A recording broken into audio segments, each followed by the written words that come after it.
Ya Allah, Engkau perintahkan aku berikhtiar mencari kerja, aku lakukan.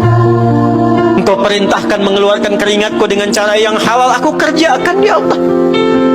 Engkau perintahkan aku jauhi yang Engkau larang, aku lakukan ya Allah. Sekarang aku telah berikhtiar, dari sejak keluar aku telah menunaikan sholat subuh seperti yang Engkau maha mengetahui. Dan menjelang malam aku mengadukan bahkan di rumahmu ya Allah, hanya untuk sesuap nasi bagi istri dan anakku dari yang halal itu. Aku telah melakukan apa yang Kau perintahkan. Aku hanya memohon apa yang telah Kau janjikan. Kalau dengan semua ikhtiar yang aku kerjakan sampai detik aku bersujud di hadapan-Mu di rumah-Mu ini belum Kau kabulkan, mohon tunjukkan kepada aku di malam ini ya Allah, dengan cara apa lagi mesti aku memohon kepadamu. Pernah nggak begitu mintanya? Itu rahmat. Itu rahmat. Dan itu ke hati tenang. Ke hati tenang. Jadi kita itu minimal kalau belum dapat pun hatinya tenang. Dan Allah tenangkan hati keluarga. Itu yang disebut barakah namanya.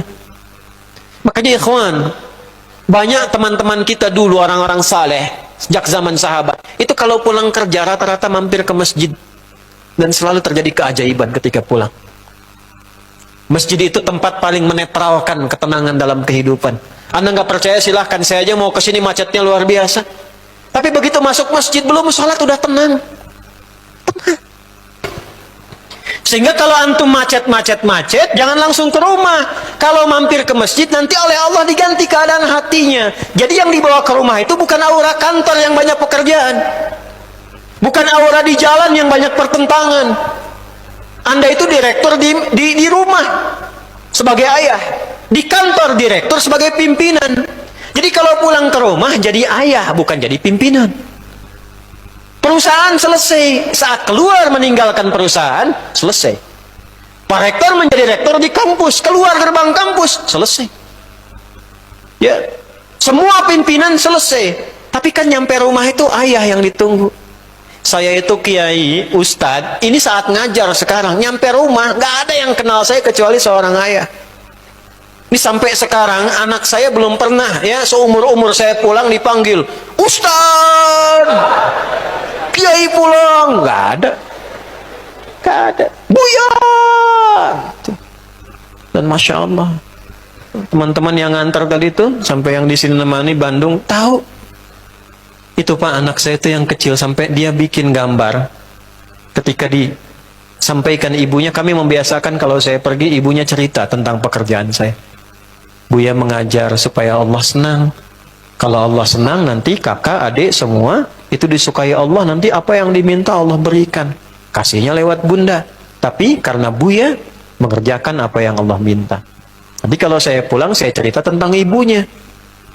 Itu dituliskan oleh anak saya, tulisan gambar orang mau ngajar terus berpisah dengan seorang anak, dia tuliskan di atasnya I love you Buya, engkau adalah ayah terbaik yang Allah kirimkan untukku. Itu sampai saya simpen sekarang Pak dalam tas kemanapun saya pergi. Karena anak saya menginginkan ayahnya, bukan status yang melekat kepadanya. Ibunya ceritakan kapan Buya pulang, jam sekian. Itu anak 2 tahun dengan 4 tahun kakaknya, nomor 4 dan 3 kompak nungguin sampai tengah malam, jam 10, jam 11. Saya cepat kejar pulang. Makanya kalau sudah pengajian jangan banyak nanya. Anak saya nungguin. Itu ditunggu. Kadang kirim voice note, kirim video. Buya udah sampai mana? Begitu nyampe rumah, Buya! Main kuda yuk. Jadi kuda kita. Jadi kuda. Antum pulang tidur, saya masih jadi kuda. Jangan banyak nanya. Ingin ayahnya. Lalu siapa antum? Ya silahkan antum hebat di kantor jadi direktur, manajer. Silahkan. Nyampe rumah ayah. Istri butuh suaminya. Anak butuh ayahnya. Nah yang memberikan ketenangan itu masjid. Datang. Sehingga saat pulang rasanya enak. Minta sama Allah dengan bahasa Rahman. Kalau tahu ayyamma tad'u falahul asmaul husna. Kalau tahu Allah sudah membentangkan sekian nama sesuai kebutuhan kita. Asmaul husna itu bukan sekedar nama-nama indah, kurang lengkap. Nama-nama terindah yang Allah berikan berisi jawaban dari semua masalah kita. Silahkan urut. Yang masalahnya di rizki, ya Razak. Anak kampus yang masalahnya di ilmu, ya Alim. Berapa kali Anda minta sebelum Anda belajar, ya Alim, Allahumma alimni ya Alim, Rabbi zidni ilman ya Alim. Pernah minta nggak? Banyak masalah, ya Sabr. Pengen solusi, ya Al-Fattah.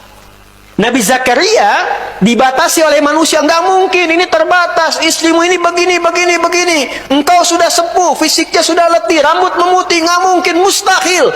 Maka dicari, disebut nama Allah yang memberi tanpa batasan, Wahhab.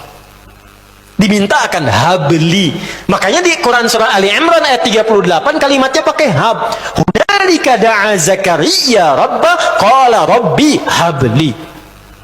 Runut di Quran, semua kalimat al-asma'ul husna Anda akan temukan sesuai dengan masalahnya.